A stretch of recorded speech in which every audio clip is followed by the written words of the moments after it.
Un sujet qui va vous intéresser, j'en suis certain, c'est comment nous libérer de nos peurs. Oui, comment arrêter d'avoir peur.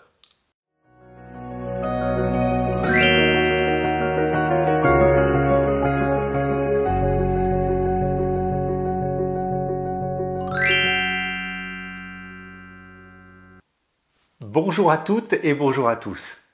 Alors aujourd'hui, je voulais vous entretenir d'un sujet passionnant, la peur. Et oui, l'idée, c'est comment cesser d'avoir peur et d'avoir peur de tout, d'avoir peur de tout ce qui nous entoure, d'avoir peur pour nos proches ou d'avoir peur pour notre avenir, pour notre futur, peur par exemple aussi du regard des autres, peur de décevoir, peur d'être rejeté. Bref, un état d'être super désagréable auquel on croit et bien sûr, ça finit par nous pourrir la vie. Et si toutes ces peurs qui nous collent à la peau n'étaient en fait qu'un mirage, une illusion, une croyance qui en réalité n'existe pas? Nous avons vu la dernière fois que si notre mental était agité, c'est à cause de trop d'intérêt que nous portons à toutes nos pensées. Eh bien, vous allez voir dans cette vidéo comment nos peurs sont étroitement liées à notre mental. Vous allez découvrir comment en fait notre mental est capable de nous inventer des scénarios catastrophes mais qui n'existent pas du tout dans la réalité et qui pourtant nous paraissent réels.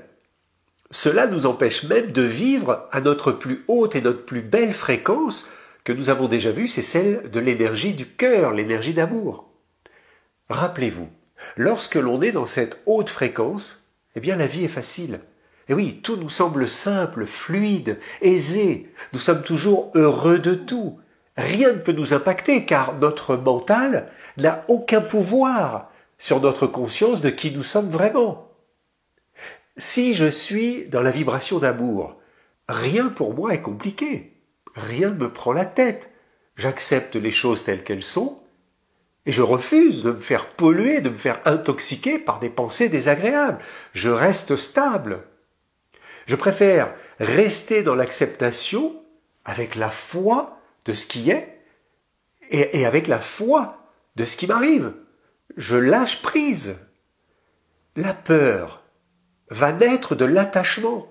La peur est créée à partir du moment où l'on s'attache à une identité, un nom de famille, une famille même, ou à des croyances, à des biens, à des possessions, à des pensées. C'est le piège, bien sûr, vous l'avez compris. Ok, nous avons tous une famille, des enfants, nous avons tous un pays d'appartenance. Mais en réalité, nous n'appartenons pas à notre famille. Nous n'appartenons pas à notre pays. Nos enfants ne nous appartiennent pas. Ni nos conjoints d'ailleurs, ni nos biens matériels. Observez tout de suite, là, comment on se sent beaucoup plus léger. Lorsque rien ne nous appartient, on se sent plus libre. Si je prends conscience que je ne possède rien et que je suis prêt à tout perdre pour me libérer de cette illusion, ma vie n'est-elle pas plus légère? Alors, je suis la conscience tout simplement, et je ne suis plus le terrien matérialiste que je croyais être. Mais revenons sur les peurs. Le cerveau, on le sait aujourd'hui, est une véritable usine à gaz. Une usine, une machine à penser. Plus de 60 000 pensées par jour. C'est incroyable. Tout le monde connaît l'expression « heureux le simple d'esprit ». Vous l'avez déjà entendu. Vous savez, quand on veut faire comprendre à quelqu'un qui n'a pas vraiment de mental développé, on va dire. En clair, ce simplet est toujours heureux car il est complètement déconnecté de la réalité. Il ne vit pas dans notre monde à nous. Il est, si vous voulez, il est perché dans ses rêves, dans son monde. Et alors lui, il se prend jamais la tête. Dans le vocabulaire courant, cette expression est utilisée pour désigner quelqu'un qui n'a pas forcément une intelligence très développée. Mais ceci est quand même très réducteur, parce qu'en réalité, on appelle un simple d'esprit, une personne qui ne se prend jamais la tête, quoi. Autrement dit, si c'est une personne qui vit dans son monde, mais en réalité, avec ce qui est à chaque instant, on peut dire qu'il vit au présent. Il ne pense jamais au passé. Il ne s'accroche pas au passé, il n'imagine jamais son futur. Il reste stable dans le présent, au jour le jour, et il accueille la vie comme elle vient. C'est super léger comme situation, n'est-ce pas? Le simple d'esprit est bien plus tranquille avec son cerveau peu instruit, avec peu de connaissances peut-être, et en tout cas moins formaté, il est bien plus détendu, moins stressé que la plupart des gens. Il ne vit en fait que le moment présent. Il n'a pas d'attache avec ce qui s'est passé dans le passé, parce que ce qui est passé, et il n'a aucune projection de ce qui se passera demain, ou dans les mois, ou dans les années à venir, car il ne sait même pas ce qui va se passer. Donc il ne peut pas être dans le futur. Quelque part, cette situation est plutôt confortable. Revenir au présent, c'est cesser de penser. C'est ne plus écouter son mental, ne plus lui donner d'importance. Faire confiance à ce que nous ressentons au moment où nous sommes dans le présent, se focuser sur ce qui se passe et je ressens avec le cœur. Faire confiance à la vie, en fait, et ne plus se prendre la tête à vouloir tout simplement la contrôler. Je vous ai déjà expliqué dans ma dernière vidéo que ce qui perturbe notre organisme, c'est l'agitation mentale. Qu'est-ce qui fait qu'aujourd'hui, tout le monde s'agite? Qu'est-ce qui provoque toute cette agitation? C'est quoi le fléau de l'humanité dans lequel elle s'est complètement perdue aujourd'hui? Eh bien, c'est la peur. Et oui, et je dirais même mieux, c'est la peur d'avoir peur. Toutes nos diarrhées mentales sont liées à nos pensées de peur et à nos croyances mortifères. Les deux plus importantes, vous les connaissez, ce sont celles de la peur de mourir, bien sûr, et la peur de manquer.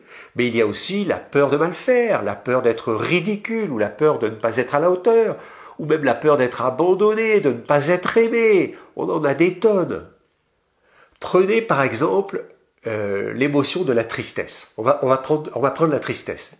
J'ai le droit d'être triste, bien sûr, si je perds un être cher, si je perds un animal de compagnie, j'ai le droit d'être triste. Mais la vie continue et je ne dois pas rester bloqué dans le passé. Si je reste bloqué dans le passé, dans le chagrin, je vais en faire une dépression. L'émotion chagrin est passée, eh bien je reste au présent, sans ressasser le passé et ma vie continue. Donc dans le chagrin, je pleure et on passe à la suite. Si je reste dans le sentiment de tristesse et que je m'accroche à ce qui ne sera plus jamais en fait pour moi, alors, eh bien, je m'enferme dans une prison, la prison du passé, et je ne vis plus au présent. Et tout ce qui se passe, je passe à côté. Ma vie n'est plus un cadeau en fait, elle devient un enfermement. Mais l'enfermement, car le présent, c'est toujours un cadeau en fait. Si on prend la colère comme exemple, bien entendu, elle agite notre mental également, mais en fait, elle cache toujours quelque chose derrière. Et la plupart du temps, c'est la peur. Les colères ne sont que l'enveloppe de nos peurs. Imaginez un enfant qui joue au ballon. Et le ballon lui échappe et part sur la route. Alors il court derrière pour le rattraper. Et vous arrivez en voiture, vous êtes là, vous conduisez, et d'un seul coup, vous voyez l'enfant surgir devant vous. Alors vous freinez à fond pour éviter l'accident, bien sûr. Mais immédiatement, votre première réaction, c'est quelle réaction? C'est la colère. Vous êtes furieux, mais il est fou ce gamin, mais il aurait pu se faire écraser. Vous voyez, la peur déclenche instantanément une réaction de colère en premier. Mais derrière la colère se cache la peur. Essayez par exemple de forcer quelqu'un à faire quelque chose dont il a peur. Un enfant, et vous l'obligez à faire quelque chose qui l'effraie. Il va vous dire non, non, non. Et si vous insistez, eh bien il va lever le ton et il se mettra en colère. C'est sa façon de se défendre de sa peur. À chaque fois que l'on se met en colère quelque part, la plupart du temps, eh bien c'est très souvent parce qu'il y a une peur derrière. Non avouée, bien sûr. Mais rien de mal à se mettre en colère. Vous comprenez juste maintenant pourquoi, eh bien la colère peut exister en vous.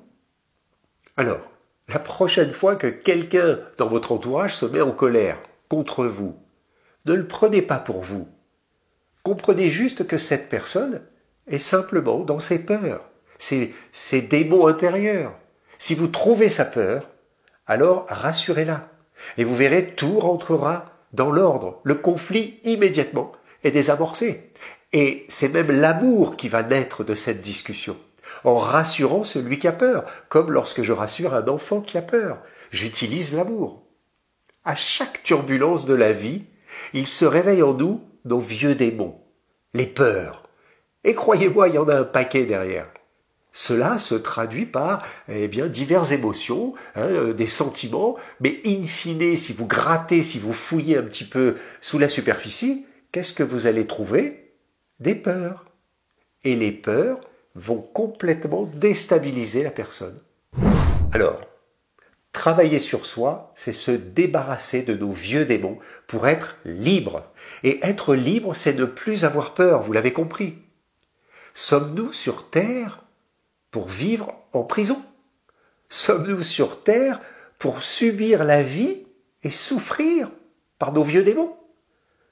Ou bien juste la vivre en toute liberté, sans avoir peur? Avec les peurs, notre mental s'agite, il veut comprendre, il veut une solution. Cette tornade mentale va perturber considérablement tout notre système nerveux central et bien sûr tout ce qui lui est rattaché, et j'espère que vous vous en souvenez. L'énergie de rate va alors monter en excès, on appelle ça devenir perverse, et c'est là que vous allez commencer à vous bouffer le cerveau. Et elle va déséquilibrer le cycle des 5 énergies, ou des 5 organes, si vous voulez. Et là, je vais vous renvoyer à ma dernière vidéo. Vous pouvez cliquer en haut ici à droite si vous voulez la revisionner, mais je vous mettrai aussi un lien en dessous de la vidéo pour la revoir. Retenez que les 5 énergies principales dans notre corps, je vous en ai parlé déjà, celles du foie, du cœur, de la rate, des poumons et des reins, elles représentent les 5 éléments de la nature et respectivement le bois, le feu, la terre, le métal et l'eau. Ces 5 énergies, si vous voulez, sont en charge de l'équilibre global énergétique du corps. Pour que le corps humain puisse fonctionner correctement, parfaitement, eh bien nous avons besoin d'une énergie harmonieuse, ce qu'on appelle l'énergie vitale, le chi, d'accord? Eh bien cette énergie de vie, qu'on appelle aussi le prana, qu'on appelle le souffle primordial, va circuler dans tout notre corps et en même temps, le sang du corps va nourrir cette énergie. Alors ils deviennent indissociables, si vous voulez. Tous les deux, c'est le yin et le yang, et l'un ne peut exister sans l'autre. Le sang nourrit le chi, et le chi fait circuler le sang. C'est indissociable. Sans cette relation, eh bien, aucune vie n'est possible. Donc, les 5 organes trésors du corps humain ont tous des rôles dans notre organisme. Ils ont, si vous voulez, des fonctions. Alors on connaît les fonctions physiologiques, mais ils ont aussi des fonctions énergétiques. Et ça, il faut maintenant l'entendre, car cette notion, en fait, n'a jamais été divulguée ou expliquée, et pourtant, c'est la clé. C'est la clé pour comprendre comment fonctionne le corps humain. Pour être en santé, il faut une bonne énergie. Notre médecine moderne n'aborde jamais ce domaine. Elle ne veut pas en parler. Elle ne connaît que ce qui est visible, en fait, aux analyses, aux examens. Donc la physiologie, oui, mais il y a également une action énergétique dans le corps qui permet justement à cette physiologie de pouvoir fonctionner correctement. Tout le monde sait que le cœur bat, c'est une évidence. Mais d'où il tire son énergie pour battre comme ça pendant 80 ou 100 ans chez les êtres humains? Comment c'est possible? L'énergie n'existerait pas, parce qu'on ne la voit pas. C'est ça que la médecine nous raconte. Mais alors, pourquoi installe-t-elle dans le corps humain un pacemaker, par exemple? Vous savez, quand on a un problème de cœur, lorsque le cœur ne fonctionne plus correctement, on installe ce qu'on appelle une pile. En fait, c'est un stimulant, il va stimuler la fonction cardiaque, mais c'est pourtant une pile. La médecine traditionnelle chinoise, depuis 4000 ans déjà, nous enseigne que chaque organe est responsable de tissus dans le corps de par son énergie propre. Le foie, par exemple, est responsable de la bonne qualité des muscles. Il est responsable des veines, des tendons. Les ongles également, des beaux ongles, c'est une belle énergie du foie. Mais il est aussi le garant d'une parfaite circulation du sang dans tout l'organisme. On dit que le foie garantit la libre circulation dans le corps. Tous les problèmes de varices, de thrombose, de tous les troubles veineux en fait, par exemple les maladies du canal carpien, on a aussi, ou tout ce qui est hémorroïdes, en fait, appartiennent à l'énergie du foie. C'est lui qui est responsable de la bonne circulation du sang. Et si ça circule mal, ça fait un amas de sang, une varice. C'est l'énergie du foie qui n'est pas solide. Par exemple, les personnes qui se plaignent d'avoir froid dans les extrémités, froid aux pieds, froid aux mains, etc. Eh bien ça, c'est le signe d'une faiblesse de l'énergie du foie. Tout simplement, ça ne va pas jusqu'au bout des extrémités. Le foie doit également dégrader les sucres et les graisses, triglycérides, cholestérol, mais il est aussi responsable de la bonne qualité de la réponse immunitaire immédiate. Dans notre corps, lorsqu'on chope un microbe ou un petit virus, en première réaction, c'est l'énergie du foie qui doit tout de suite nous protéger. Le foie n'est pas bon, je vais choper tout ce qui passe. Alors, je vais vous développer tout cela, ce sera organe par organe au fur et à mesure des vidéos sur ma chaîne, et puis je vous partagerai tout ce que vous devez savoir sur chacun de ces organes pour essayer de comprendre pourquoi vous avez tel ou tel problème et de bien sûr rester en meilleure santé.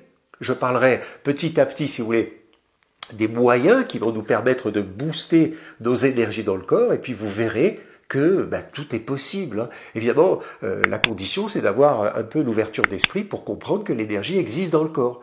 Si on accepte cela, on peut tout comprendre. Comment croyez-vous que notre boulette de viande puisse rester en bonne santé toute une vie, si ce n'est grâce à son énergie vitale? Et nous pouvons agir sur l'énergie du corps. Oui, la nature nous a donné plein de moyens, je vous parlerai de tout ça bientôt. Il est très important de bien comprendre que toutes les émotions humaines interfèrent sur nos énergies, via les organes, et de fait, influent sur l'équilibre de notre santé. Notre santé va se déséquilibrer, produire des symptômes, c'est la maladie. En clair, nos émotions désagréables, comme aujourd'hui on parle des peurs, eh bien, ces émotions sont capables, grâce au mental, de venir perturber et déséquilibrer notre état d'être. Et ainsi, eh bien, nous perdons le contrôle d'une vie stable et équilibrée. Ces vieux démons, si vous voulez, téléchargés depuis l'enfance dans notre disque dur ici, eh bien, créent artificiellement des scénarios complètement anxiogènes et nous empêchent d'être véritablement ce que nous avons envie d'être, ce que nous aimerions être. Donc on se retient, on se bloque, on s'empêche. Et ainsi s'installe le mal-être. Et la souffrance commence à partir de là.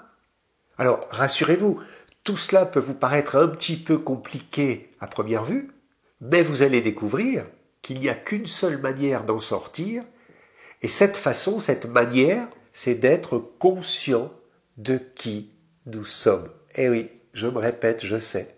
Si je sais qui je suis, il n'y a plus de problème. On va le développer encore. Si je sais qui je suis, alors ma vie ne peut être que joie, lumière, harmonie, si vous voulez. Les turbulences de la vie sont perçues comme ridicules. Elles ne m'affectent pas, ça glisse. L'énergie de joie, l'énergie d'amour, l'énergie de bienveillance, eh bien c'est l'opposé de l'énergie des peurs. Je ne peux pas être dans les deux. C'est quand même simple à comprendre. Lorsque je suis dans la joie, que je ne peux, tout m'est facile, tout est agréable, mais je ne peux pas être embarqué dans les peurs, je ne peux pas être directement dans l'opposé. La plupart de nos peurs, en fait, ne sont que des scénarios inventés, créés, imaginés par notre mental, qui lui les anticipe, là, mais présentement, maintenant, est-ce que je vis un danger? Posez-vous la question à chaque fois, est-ce que je suis dans une situation dangereuse? Eh ben non, en fait, tout va bien. Alors oui, bien sûr, là, tout va bien. Mais plus tard, on ne sait jamais, peut-être que, et blablabla, et blablabla. Et avec ça, on peut faire tous les scénarios qu'on veut. Plus tard, en fait, on ne sait rien de ce qui va se produire, puisque c'est plus tard. Et plus tard, c'est un peu le futur. Et le futur, personne ne sait ce qui va arriver dans le futur. Donc, la vraie peur, elle existe, je suis d'accord. Celle qui fait que je suis obligé de courir quand je suis en insécurité parce qu'un gros lion me poursuit et il veut me mordre. Ok, ça c'est la peur archaïque de survie. Mais aujourd'hui, voyez-vous un lion qui vous court, qui vous poursuit derrière vous? Bien sûr que non. Alors, si je veux par exemple traverser une autoroute à 4 voies, ok, là je vais ressentir une peur.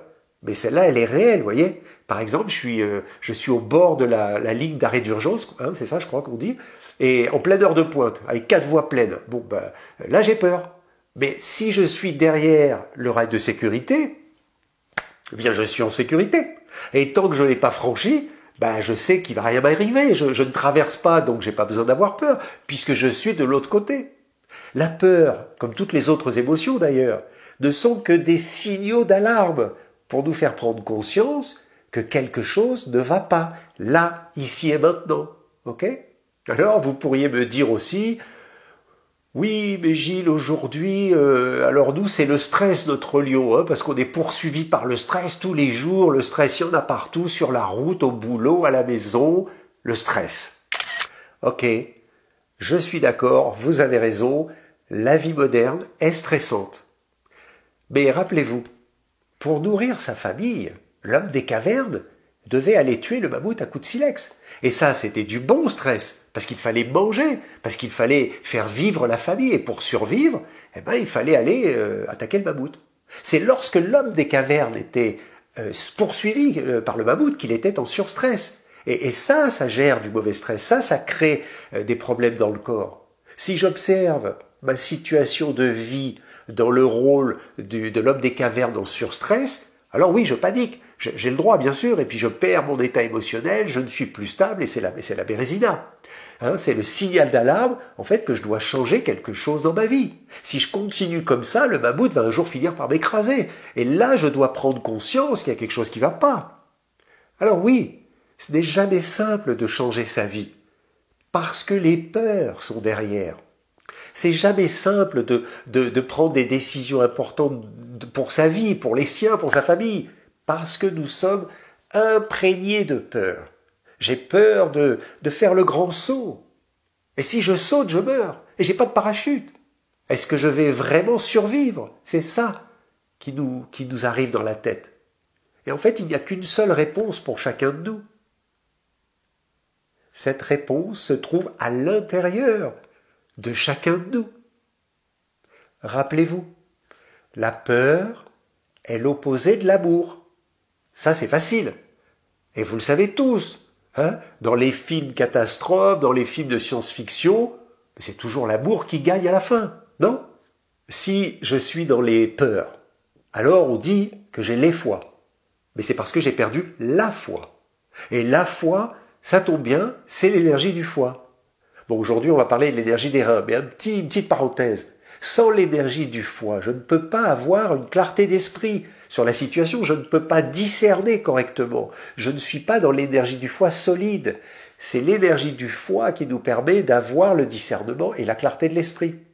Si mon énergie du foie est solide, de bonne qualité, eh bien mes émotions sont solides.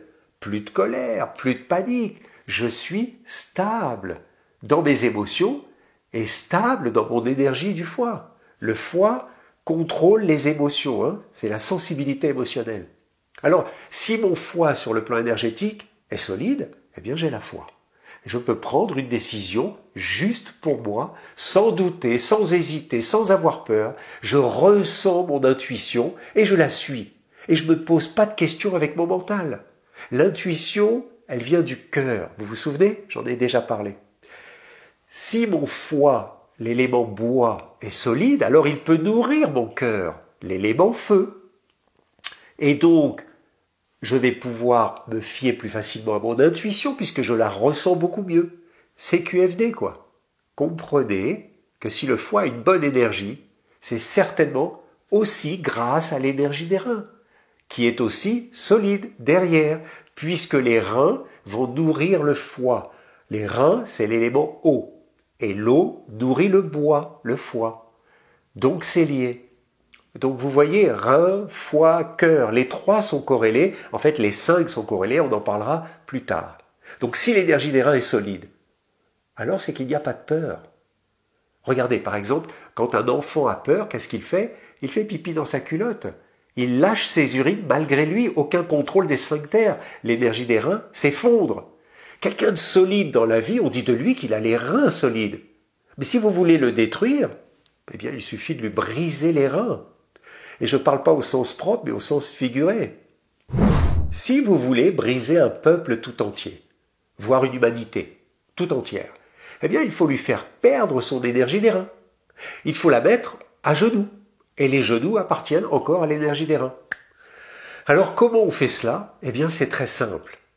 Vous propagez une peur planétaire et puis vous comptez les nouveaux morts chaque soir, par exemple, avant d'aller au lit. Et le mental se chargera du reste. Nous sommes fabriqués comme cela. Notre mental crée des peurs, avec des informations. Une des principales causes de nos problèmes de santé aujourd'hui dans ce monde moderne, c'est lorsque le mental n'est pas stable, lorsque le mental n'est pas tranquille. Ce cerveau très développé et sans cesse en train de capter des informations toujours anxiogènes plus les unes que les autres, eh bien va produire à l'intérieur de nous des émotions de colère, des émotions de tristesse, mais aussi beaucoup d'émotions de peur, et tous les jours. Et c'est ainsi que s'installe l'anxiété, les angoisses, l'agitation mentale, et on peut dire aussi un manque de sérénité, un manque de quiétude, c'est-à-dire que l'on n'est pas quiet. C'est ce qu'on appelle être inquiet. Si je suis inquiet, je ne suis pas paisible, je ne suis plus en paix. Je suis dans l'incertitude, dans l'insécurité, dans la crainte, dans le doute. Et c'est là que mon mental commence à se préoccuper, à se tourmenter, à réfléchir, analyser, chercher des réponses, essayer d'inventer des solutions. Et on commence à créer des scénarios et des scénarios avec des plans A, des plans B, des plans C, et on s'en sort plus. Alors, si je crois qu'il va y avoir une pénurie, eh bien j'ai peur de manquer. Je réveille ma peur de manquer. Si je crois que le méchant virus ou que le méchant russe va tous nous exterminer, eh bien je crée à nouveau la peur de mourir. Je réveille cette ancienne peur archaïque, la peur de mourir. Dans ma vidéo numéro 5, je vous démontrais comment nos pensées créent absolument tout. Alors là, je vous invite à aller la revoir, si vous l'avez vue ou pas vue, allez la voir, je vous la mets ici, effectivement, à cliquer dessus, et puis en lien en bas de vidéo. Alors très vite, qu'est-ce qui fait qu'une personne est inquiète, qui n'est pas sûre d'elle, qu'elle se prend le chou à chaque fois qu'elle va entreprendre quelque chose, et encore plus quand c'est quelque chose de complètement nouveau pour elle, alors là, elle panique complètement. Qu'est-ce qui fait cela ? Pourquoi, à chaque fois que nous sommes dans une situation inconnue, eh bien systématiquement, et 90% du temps, nous commençons à flipper et à imaginer le pire, à voir toujours le négatif d'une situation plutôt que le côté positif de la situation. Comment se fait-il que dans chaque situation mouvementée de notre vie, nous voyons toujours ce qu'on appelle le verre à moitié vide plutôt qu'à moitié plein? C'est dingue ça, non ? Depuis des générations et des générations, nous avons été éduqués dans les peurs. Alors d'abord à la maison, puis ensuite à l'école, et puis ensuite à l'église et dans notre vie de tous les jours. Et aujourd'hui, par les médias, par les écrans, 90% des informations sont anxiogènes. Vous avez 6% du sport, 3% de météo et 1% de bonheur. Genre la maman panda vient d'accoucher d'un nouveau bébé panda. Et ça fait plaisir à tout le monde. Ou le match de foot gagné par je sais pas quelle équipe. Mais ça, c'est pas possible. Depuis l'enfance, on nous rabâche que tout est dangereux. Attention, tu vas tomber. Attention, tu vas te faire écraser. Fais bien attention, sinon tu vas avoir une fessée. Fais pas ceci, fais comme ça. Chacun de nous a vécu cela et nous répétons en même temps ce schéma sur nos propres enfants, sans le vouloir bien sûr. Nous leur redonnons nos peurs mémorisées pour leur bien-être, pour leur protection. Sortir des peurs, c'est prendre conscience de qui nous sommes. Et si vous avez visionné mes vidéos là depuis la première jusqu'à celle d'aujourd'hui, en long, en large et en travers, je pense que c'est ok pour vous. Maintenant, vous savez, sortir des peurs, c'est ne jamais oublier que c'est le corps qui va mourir. Il a une date de péremption comme toutes les matières sur la Terre. Mais nous ne sommes pas la matière, nous ne sommes pas le corps, nous sommes l'énergie dans le corps. C'est énorme, je vous l'accorde, mais ça change tout. Sortir des peurs, eh bien c'est accepter que nous ne sommes pas mortels, nous sommes éternels, contrairement à ce qu'on nous a fait croire depuis le début. Mais nous sommes divins, nous ne sommes pas la petite boulette de viande, la matière. Nous sommes l'esprit dans la matière, l'énergie dans la matière. Sortir des peurs, c'est arrêter de croire que nous sommes une personne. Nous ne pouvons pas être une personne, parce qu'une personne, c'est personne. Vous êtes bien là, vous respirez, hein? Vous êtes en train de regarder ma vidéo, vous êtes en face de moi, vous êtes ce que vous voulez, mais vous ne pouvez pas être une personne. Soyez ce que vous avez envie d'être. Vous êtes la lumière, vous êtes le souffle vital, vous êtes le chi, la vie. On appelle ça aussi l'ambassadeur de la source. Vous êtes une créature que Dieu a mis sur terre, et c'est sa plus belle créature, et il nous a donné l'autorisation de vivre au paradis. Nous sommes magnifiques, vous êtes magnifiques, plein d'amour, plein de lumière, vous êtes divins.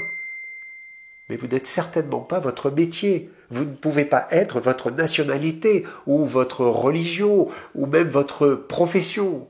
Alors, soyez tous les jours celle ou celui que vous aimeriez être véritablement. Essayez cela. Allez chercher au fond de vous. Soyez prêts à tout abandonner de vos anciens personnages de toute votre vie, depuis votre naissance jusqu'à aujourd'hui. Soyez prêts à tout perdre, de celle ou de celui que vous croyez être depuis tellement longtemps maintenant. Soyez juste l'essentiel ou du ciel. Soyez heureux, les amis. À bientôt.